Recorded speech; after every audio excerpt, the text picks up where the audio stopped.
তাহলে কি রক আজকের স্ম্যাকডাউনে কোডারসকে ভয়ঙ্কর আক্রমণ করতে চলেছেন? কারণ আজকে ব্যাক স্টেজে একটি সেগমেন্ট দেখা গিয়েছে নিক অ্যালডিস এবং কোডারসের। সে জায়গায় নিক অ্যালডিস বলে যে কোডারসকে তোমাদের যে 6 ম্যান ট্যাগ টিম ম্যাচটি হতে যাচ্ছে সে জায়গা থেকে তোমাকে বের করে দেওয়া হয়েছে এবং সেই ম্যাচটি 4 ম্যান ট্যাগ টিম ম্যাচ হবে।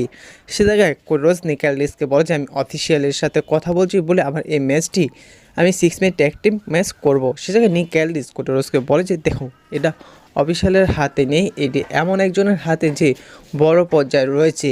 এবং নিক অ্যালডিস এমন একটি ওয়ার্ড বলে যে যেটা দেখে কোডারস বোঝা যায় যে এটা কি। তারপর নিক অ্যালডিস কোডারসকে বলে যে তোমার সাথে ফাইনাল বস রিংয়ে মিলতে চায় এবং এই থেকে বোঝা যায় যে এবার এলিমিনেশন চেপে পেয়ার ডিউতে হয়তো কোডারস এবং রকের একটি সিঙ্গেল ম্যাচ দেখা যেতে পারে এবং আজকে স্ম্যাকডাউনে কোডারস নিয়ে ভয়ঙ্কর আক্রমণের শিকার হতে পারে রকের কাছে।